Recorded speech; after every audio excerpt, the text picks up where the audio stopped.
when I went to New Zealand. For the first time, when I went to New Zealand, I thought I was just going to another place. But I got off the plane and I stood on the ground and I felt as if the very land was reaching up to embrace me. I understand why in Polynesia they put a lei of flowers over your neck, because it felt like that.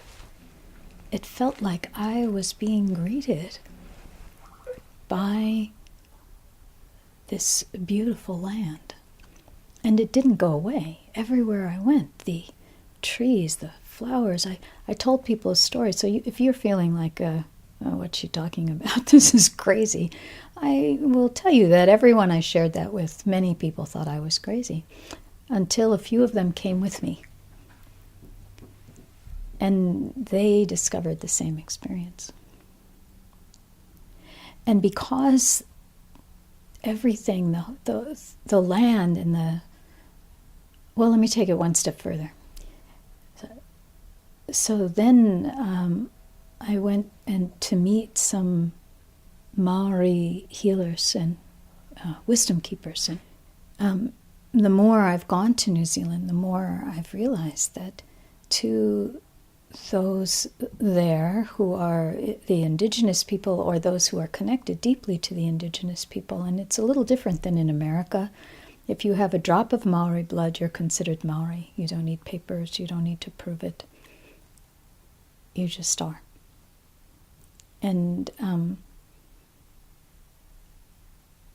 I don't know that matters one way or another, because all of us in our roots are indigenous people, if you go back far enough. Really, what does that mean? It means you hold a deep connection and relationship with the world, with the earth, with life. So when people introduce themselves, they say, "This is my name." Then they tell you their history. They tell you something about their family. They tell you where they live.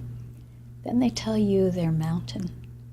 And then they tell you the body of water that they connect with. And so there was a time that I found, I was in a large space, a marae, I guess it's kind of like a longhouse or a temple, with quite a few people, and everyone was doing this, going around a very, very large circle. We had all night to do it. And each person introduced themselves in this way. They said their name, they said something about their history, they said what body of land they are connected to, they are part of, and the body of water. And so it came to me. I was one of the last people. And I found myself very easily saying those very same things. I knew what mine were when it was time. I come from the Northwest, and I've lived much of my life in the Northwest in easy vision of Mount Rainier. And for most of the time that I lived in the Northwest, I also was very close to the Snoqualmie Valley and the Snoqualmie River. But I never thought of them in that way. And as soon as I said that, I knew it was just as real for me as it is for them.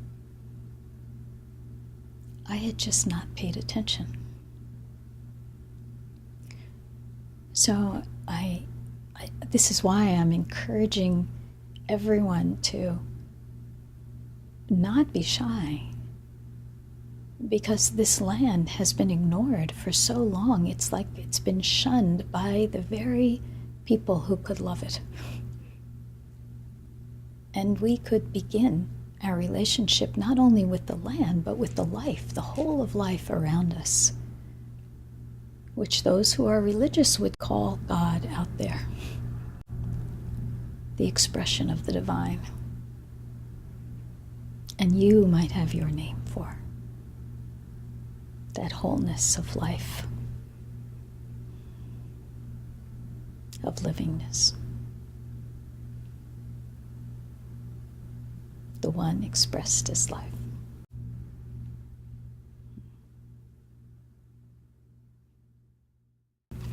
As we pay more attention to it, it becomes more real. Instead of an idea that we have learned to ignore, the whole of life becomes much more living.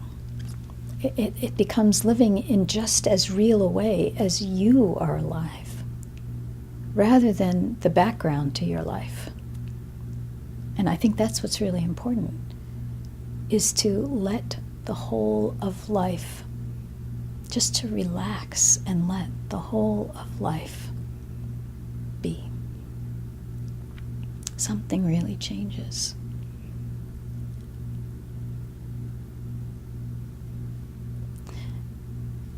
Yeah, so we each do our part. We honor that which is out there, that divine out there, expressed as nature, as the breeze, as the smell of the flowers, as the smile of a baby,